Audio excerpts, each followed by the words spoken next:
Te bendigo en este tiempo en el nombre de nuestro Señor Jesucristo. Y que la paz de Dios que sobrepasa todo entendimiento sea sobre tu vida, llenándote, tocándote, ungiéndote, dándote nueva vida a ti, a tu familia, a tu casa, a los tuyos. Es la predicación del Evangelio de Dios. Es el testimonio de vida y la verdad. El manual de vida que contiene el consejo de sabiduría, la salvación, la revelación y la ciencia espiritual, que inspira a ser mejores padres, a ser mejores hijos, a ser mejor esposo, mejor esposa, a formar una familia para Dios. Nos lleva a ser enseñadores y siervos de su palabra.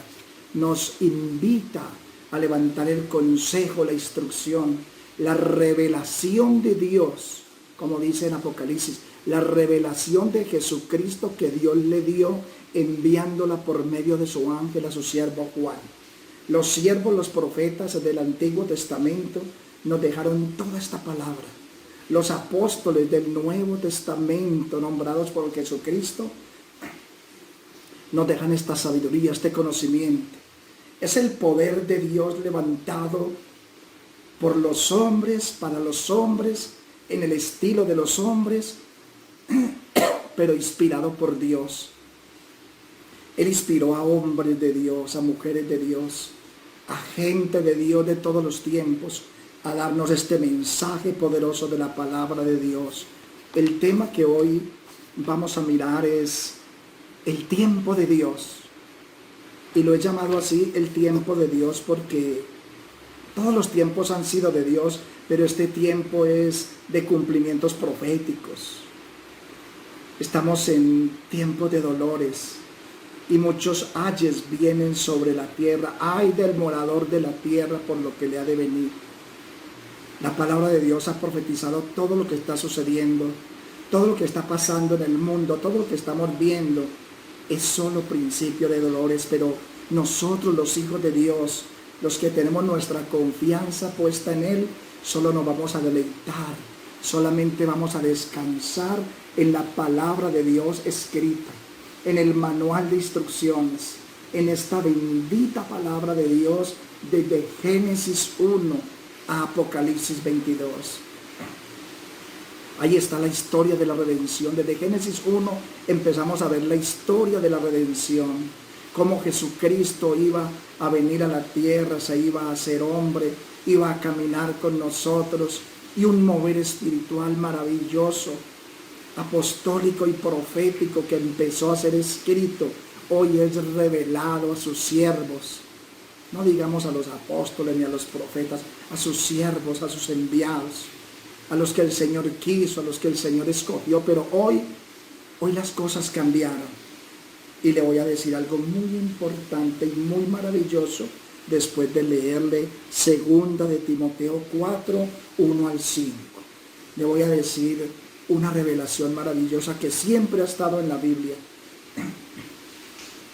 Algo que siempre el Señor quiso para nosotros, para su pueblo, para sus hijos, pero que no lo habíamos hecho. Hoy vamos a entrar en el camino de la obediencia, porque la palabra se llama tiempo, el tiempo de Dios. El tiempo que Dios escogió para que todos seamos pilares, para que todos prediquemos. Ya no predicamos solo los pastores, y te lo voy a decir enseguida, y te va a gustar, te vas a sentir dichoso de haber estado tantos días en la iglesia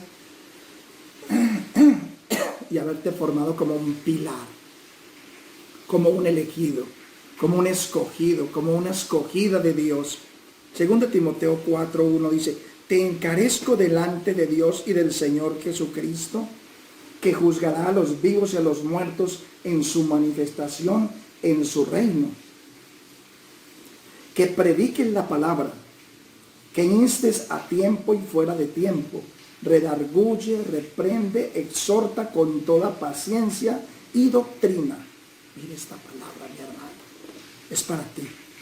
Porque vendrá tiempo cuando no sufrirán la sana doctrina, o sea, no querrán escucharla, sino que teniendo comezón de oír, se amontonarán maestros conforme a sus propias concupiscencias o pasiones, conforme a su propio sentir, conforme a lo que ellos mismos quieren, anhelan o desean, predicando un evangelio malo.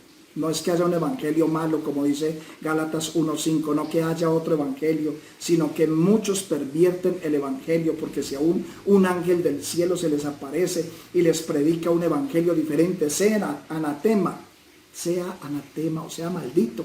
Eso dice en Gálatas 1:5 en adelante. Es la doctrina pura, es la doctrina santa, es la palabra de vida. Te voy a dar el mensaje hoy de la palabra de Dios poderoso, condensado, lleno de espíritu y de vida, porque donde hay espíritu hay vida y hay esperanza. ¿Cuál esperanza? La esperanza de que pronto viene el deseado de las naciones, pronto viene Cristo, su iglesia a sacar de la tierra, a las bodas del Cordero, a llevarla a un gozo eterno, maravilloso y poderoso. Dice ya en el 3, porque vendrán tiempo cuando no sufrirán la sana doctrina, sino que teniendo comezón de oír se amontonarán maestros conforme a sus propias pasiones. Y oiga esto más duro todavía. Y apartarán de la verdad el oído y se volverán a las fábulas. Pero tú sé sobrio y en todo soporta las aflicciones y haz obra de evangelista, cumple el ministerio. Escúcheme con atención lo que le voy a enseñar, lo que le voy a decir. Es muy grande y viene con un poder asombroso de la palabra que el apóstol Pablo le dijo a Timoteo: te encarezco delante de Dios el Señor Jesucristo, que juzga a los vivos y a los muertos. O sea, mira esto que te estoy diciendo, y hace una presentación ahí de Jesucristo que juzgará a los vivos y a los muertos en su manifestación y en su reino, o sea, en este tiempo y cuando se manifieste en la tierra, cuando sea su segunda venida, como dice 1 Corintios 15, 51 al 55. O 1 de Tesalonicenses 4, 13 al 17, donde dice que en un abrir y cerrar de ojos, a la final trompeta, siempre les hemos predicado y se le ha predicado la venida de nuestro Señor Jesucristo por medio de la Biblia y del conocimiento poderoso de su palabra. Dice que prediquen la palabra, que instes a tiempo. Instar a tiempo es decirle a la gente ahora, porque hoy es el día agradable del Señor. Y fuera de tiempo, o sea, no esperes para predicarle, porque hoy es el día agradable del Señor. Este es el año agradable del Señor. Este es el tiempo que Dios escogió. Redarguye y reprende. Redarguir es ir y llevarle el mensaje, es decir, la palabra pura, es decirle que Cristo lo ama, es decirle que el evangelio de Jesucristo fue predicado para salvación a los que se arrepienten, a los que creen. Exhorta con toda paciencia y doctrina. ¿Qué es la palabra doctrina? La doctrina es la enseñanza más exquisita, elegida y escogida del Nuevo Testamento. La doctrina es el evangelio, la buena nueva. Enseñar sobre el amor, sobre los dones espirituales, sobre el bautismo, especialmente sobre la venida de nuestro Señor Jesucristo, porque el evangelio fue predicado para que la gente no se pierda. O sea, una buena noticia de que no te vas a perder si crees en el Señor, si confiesas, como dice Romanos 10:9. Que si confesares con tu boca que Jesús es el Señor y creyeres en tu corazón que Dios levantó a Jesús de entre los muertos, serás salvo. Porque con el corazón se cree para justicia y con la boca se confiesa para salvación. Es confesar que Jesucristo murió en la cruz, como lo dice la palabra, que murió en la cruz por nuestros pecados, que murió para libertarnos del infierno, que murió para liberarnos de una mala vida, de malas noticias. Habían malas noticias, que todos estábamos perdidos. Pero ahora la buena noticia es que todos somos salvos. Todos somos santos. Por Cristo somos santos y nos hacemos santos. Quiero hablarle un poquito de lo que somos entonces en Cristo. Yo se lo dije ahorita. Hay una buena noticia. ¿Para qué te preparaste todo este tiempo? ¿Para qué fuiste un pilar en la iglesia tantos años, sentado allí escuchando la palabra? Esta mañana me dio mucho gozo que un hombre me llamó y me dijo: pastor, tengo un grupo con mi familia y con la familia de mi esposa. Los estoy instruyendo, les estamos enseñando la buena nueva, la buena noticia. Y la forma en que ese hombre empezó a hablarme, empezó a decirme una palabra que está en San Lucas, en San Lucas 1:17, que dice así: e irá delante de él con el poder y el espíritu de Elías, para hacer volver los corazones de los padres a los hijos y de los rebeldes a la prudencia de los justos, para preparar al Señor un pueblo bien dispuesto. Este hombre me estaba hablando así, un hombre que solamente se sentaba en la iglesia a oír el mensaje, la palabra que se lo predicaron. Tal vez, no sé, quizá las iglesias como las conocimos no volverán a ser. Hoy me di cuenta de varios pastores que entregaron ya sus locales. Y hoy se fundó. ¿Sabe qué se fundó ahora?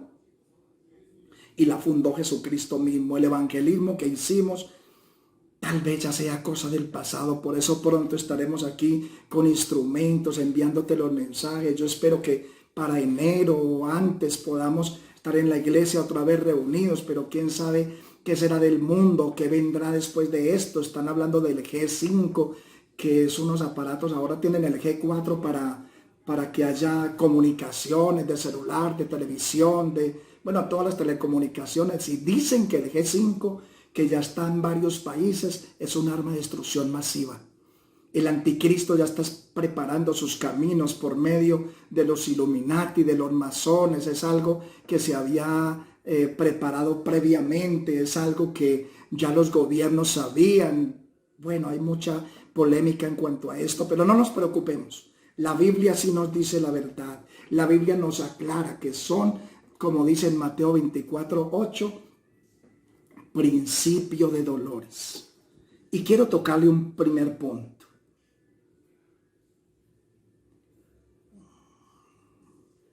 Él hará volver el corazón de los hijos hacia los padres.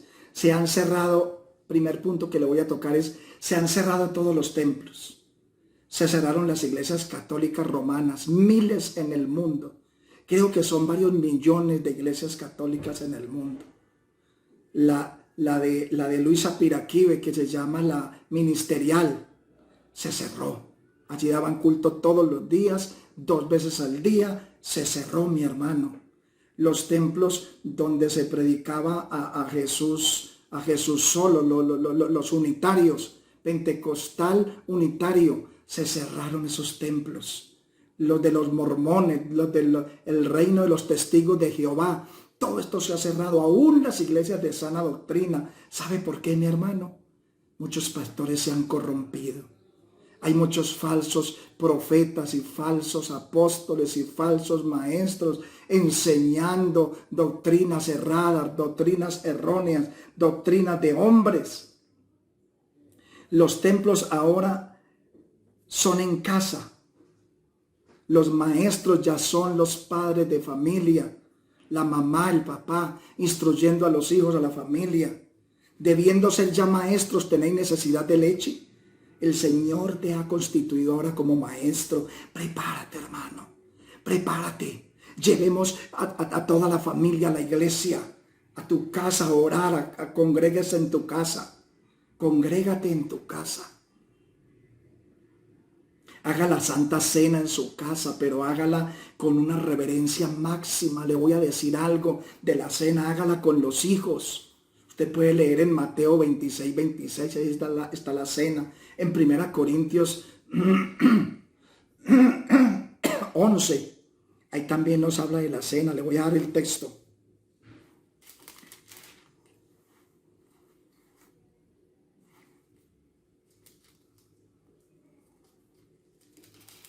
Institución de la cena del Señor, 1 Corintios 11:23. para que usted lo haga. Leí hasta el 26 y ahí están las palabras para la cena. En el tiempo de Moisés, cuando se terminaron los 430 años de ellos estar esclavizados, tomaron la cena del Señor en medio de esa angustia, el día antes de una gloria que iba a empezar, porque partirían hacia la tierra prometida. Y en el tiempo de Jesucristo, cuando Él estaba en la tierra, también hizo la última cena en una noche de dolor para Él, porque esa noche lo iban a coger preso, lo iban a prender los fariseos, los gobernantes, los publicanos, los sacerdotes de la ley. Iban con Judas para que fuera aquella noche entregado, pero al otro día iba a empezar algo impresionante, maravilloso. Iba a ser la crucifixión de nuestro Señor Jesucristo. Iba a ser levantado sobre un madero. Y al tercer día iba a resucitar de entre los muertos. O sea, cuando hay una tormenta, después viene la calma. Esa tormenta de esclavitud que había en Egipto, los hijos de Israel allí presos, pero al otro día, después de la cena, esa gran bendición con Jesucristo, ese dolor, esa angustia de esa noche, y después al tercer día que Él resucita, la restitución, levantarse de la tumba vacía, abrazar el género humano, perdón mi hermano, suspendido entre el cielo y la tierra, como abrazando a todo el género humano. Entonces, después de una cena, venía algo maravilloso. Entonces yo te voy a decir algo. En estos días de pandemia, de dificultad, de cuarentena, de encierro, haga la cena en la casa. Recuerde que usted es un sacerdote junto con su esposa. O sea, es una mamá solita, usted es el sacerdote de esa casa. Haga la cena con los hijos, consígase unas uvitas de esas pequeñitas, cocínelas, y saque el juguito en un sedazo con un pedacito de panela, lo hierve y lo saca, y ahí hace, ese es el juguito de la uva, el extracto de la vid. Ahí te estarás celebrando la cena en unos días malos, duros, difíciles, porque vendrán días mejores, días grandes, porque tus hijos van a ver la salvación. El segundo punto es que ahora eres y serás un enseñador. Es 1 Timoteo 4:1 al 3, que ya se lo leí, pero le sigo leyendo acá en el 4. 3:4 dice: apartará de la verdad y del oído y se volverán a las fábulas. Pero tú sé sobrio. Le quiero leer en Colosenses. Le quiero leer en Colosenses 2:8. Colosenses 2:8. Todo el mundo se vino y se volvió a las fábulas. Dice: mirad que nadie os engañe por medio de filosofías y huecas sutilezas según las tradiciones de los hombres, conforme a los rudimentos del mundo y no según Cristo. Porque en Él habita corporalmente la plenitud de la deidad. Y le quiero mostrar también en 2 de Pedro. Vamos a mirar Biblia, mi hermano. Vamos a mirar la palabra de Dios. En 2 de Pedro 2 quiero leerle, porque quiero hablarle de este 4 puntos de 1 Timoteo, donde se han vuelto a las fábulas. Se cerraron los templos, ¿sabes por qué? Porque predicaban mentiras. Esos templos que le nombré, de mormones, de testigos de Jehová, de unitarios, de los que llaman Jesús solo, Iglesia Pentecostal Unitaria de Colombia. Se cerraron todos esos templos, y aún los templos de sana doctrina, porque también hay muchos mercaderes, hay muchos falsos profetas y falsos maestros enseñando una palabra corrompida, enseñando mentiras, corrompiendo al pueblo. Y dice aquí, 2 de Pedro 2:1, pero hubo también falsos profetas entre el pueblo, como hubo en el pasado, en el Antiguo Testamento. Y mire lo que dice Pedro: como habrá entre vosotros falsos maestros que introducirán encubiertamente herejías destructoras, y aún negarán al Señor que los rescató, trayendo sobre ellos mismos destrucción repentina. O sea, gente que no habla de la santidad, gente que no habla de la condenación, gente que no habla de la venida de nuestro Señor Jesucristo, gente que no hablan la sana doctrina, que se han corrompido, que han dañado el camino de Dios. Y por avaricia harán mercadería de vosotros con palabras fingidas. Sobre los tales ya de largo tiempo la condenación no se tarda y su perdición no se duerme. Porque son mercaderes de la fe, porque han predicado la teología de la prosperidad, porque dice, como dice en Mateo, llegan donde mujeres viudas y hacen largas oraciones para con esto ser oídos de ellas y sacarles más provecho y más dinero. Se hacen llamar apóstoles porque dicen que un apóstol es mayor que un pastor. Entonces Jesús era pequeño porque dice que Él es el pastor de los pastores. El Señor es mi pastor y nada me faltará. El Señor es tu pastor. Él es tu rey, Él es tu príncipe. Mire lo que dice también en 3:3 de segunda de Pedro. Dice, sabiendo primero esto, que en los postreros días vendrán burladores andando según sus propias pasiones o concupiscencias, y diciendo, ¿dónde está la promesa de su advenimiento? O sea, de la venida de Cristo. Porque desde el día que los padres durmieron, todas las cosas permanecen así, como desde el principio de la creación. O sea, ya niegan la segunda venida de Cristo. Ya no andan en la verdad, ya no andan conforme a la doctrina del Evangelio de Jesucristo. Punto número 3. Dice la palabra aquí que hablemos a las gentes con amor, sin contender, pero sí demandando y defendiendo la sana doctrina. O sea, no vamos a contender, pero sí vamos a demandar delante de Dios a estos impíos, desmantelándolos, hablando de que son falsos profetas y falsos maestros, falsos apóstoles. Desde el año 95 se empezaron a conformar grupos de apóstoles y ahora todo el mundo se quiere llamar apóstol. Ya ven, tienen en poco la palabra pastor, cuando el Señor es nuestro pastor. Dice 2 Timoteo 2, 24 y 25. No contendiendo, no vamos a contender con nadie, ni le vamos a dar la razón tampoco, pero sí vamos a instruir al pueblo para que no se desvíe, para que estén guiados por la palabra. 2 Timoteo 2:24 dice, porque el siervo del Señor no debe ser contencioso, sino amable para con todos, apto para enseñar, sufrido. A nosotros a veces nos toca sufrir, a mí con mi familia, cuando ellos me dicen y me rechazan la palabra de Dios o no me la quieren oír. Entonces somos siervos sufridos, sufrientes, que con mansedumbre corrijan a los que se oponen.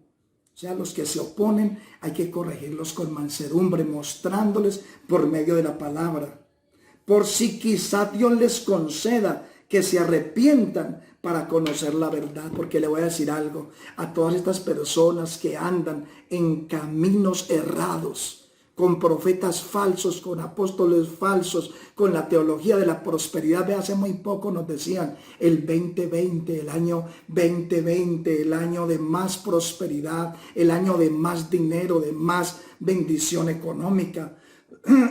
Y Dios puede hacerlo y levantarlo, ¿por qué no?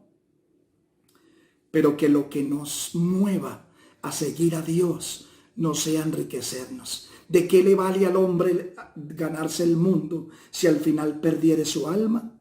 Y el cuarto y último punto se lo voy a decir: la piedra viva. El cuarto y último punto dice que usted es una piedra viva. Y busque por favor en la palabra de Dios en 1 de Pedro 2:4. Primera de Pedro 2:4 habla de la piedra viva, y yo le quiero decir que cuando usted se arrodilla con su familia en su casa a hacer un devocional, ustedes son piedras vivas. Yo me recostaba con la hermana Soledad en el piso de la casa, con muchas hermanas. La hermana Soledad es una hermana que que ya partió con el Señor, que yo la honré mucho y la amé como una madre, porque fue mi madre espiritual además. Pues yo ya había estudiado teología y todo esto, pero lo que aprendí con ella no se aprende en institutos teológicos. Fue una madre para mí. La piedra viva, primera de Pedro 2:4 dice así: acercándoos a él, piedra viva, desechada ciertamente por los hombres, mas para Dios escogida y preciosa. Esa piedra viva es Jesucristo, desechada por los hombres, porque a él fue varón de dolores, experimentado en quebranto, fue rechazado, aún es rechazado, al no predicar su doctrina perfecta, al no predicar sobre su pronta venida. Es una herejía del diablo. Son fábulas como le leí en Colosenses 2:8 en adelante. Vosotros también como piedras vivas. ¿Sí ve que hoy somos eso, mi hermano? Piedras vivas, reservadas. Hoy somos eso, mis hermanos, piedras vivas, reservadas para el ayuno, para la adoración, para llevar la buena nueva, para llevar el mensaje de la venida de nuestro Señor Jesucristo, la palabra de vida, la palabra de ciencia, la palabra de poder, la palabra que llena el corazón de una paz y un mover sobrenatural. Les sigo leyendo, segunda de Pedro 2:5 ya. Vosotros también como piedras vivas, sed edificados como casa espiritual y sacerdocio santo, para ofrecer sacrificios espirituales aceptables a Dios por medio de Jesucristo. Empiece a ofrecer sacrificios en su casa, como el ayuno, como la vigilia, como la cena. Porque la cena era sacrificar un cordero y comerlo juntamente toda la familia. Y se sacrificó en aquella noche que ellos estaban pasando en Egipto, mientras el ángel de la muerte pasaba y veía los dinteles de las puertas untadas de sangre. Era una defensa, o como cuando Jesucristo aquella noche iba a ser entregado, iba a ir al Getsemaní, pero al tercer día, al otro día iba a ser crucificado, muerto y sepultado, y al tercer día la gloria. Cuando tomas la cena santa del Señor es porque estás a punto de ver la gloria. Por eso, mujer, varón que me escucha, ya le dije los textos para la cena: Mateo 26:26, 1 Corintios 11 y poquito. Bueno, y le dije ahora, Dios es bueno, mi amado. Le sigo leyendo acá. Vosotros también como piedras vivas, sed edificados como casa espiritual. O sea, en tu casa usted va a edificar a su familia, y un sacerdocio santo nace hoy a partir de usted. Yo ya no puedo ir a un templo a predicarle. Mire, nos han encerrado, nos han alejado. Mi niña que estudia en el colegio me dijo que este año ya no van a estudiar allá. Y la gente va a tener mucho temor después de esto. No vamos a creer que Dios nos librará de esta, porque estamos orando al que nos puede librar de la contaminación. Pero también, como dice en Romanos 13:1, dice que le vamos a hacer caso a los gobernantes, porque toda autoridad es puesta por Dios y para Dios, y el que resiste a la autoridad, a Dios resiste. Pero yo también como autoridad le voy a delegar algo: sea pastor en su casa, sea pastora en su casa, sirva en su casa, llene su casa de la comida de Dios. Mujer, varón, usted que sabe cocinar, cocine esta palabra. Prepare esta palabra, dé la mano, prepare un testimonio, un texto, y ve a hacerlo a sus hijos cada día, mi hermano. Ahora la iglesia no va a ser los domingos, va a ser todos los días, todas las noches. Esto se puso bueno, mi hermano. Y dice acá, sacerdocio santo para ofrecer sacrificios espirituales aceptables a Dios por medio de Jesucristo. No se preocupe, que Jesucristo es el que lo va a hacer. Aquí dice por medio de Jesucristo. Él es el que lo va a llenar con sus palabras. En Mateo dice: abre tu boca, así que Él la va a llenar con sus palabras, con su poder, con su gobierno, con su autoridad. Esto es una palabra que Dios me dio y me está dando en este momento, mi hermano. El 6 dice, por lo cual también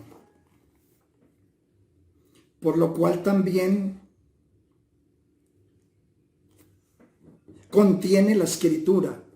He aquí pongo en Sión la principal piedra del ángulo. Sión es la iglesia, la ciudad de Dios, es la amada de Dios.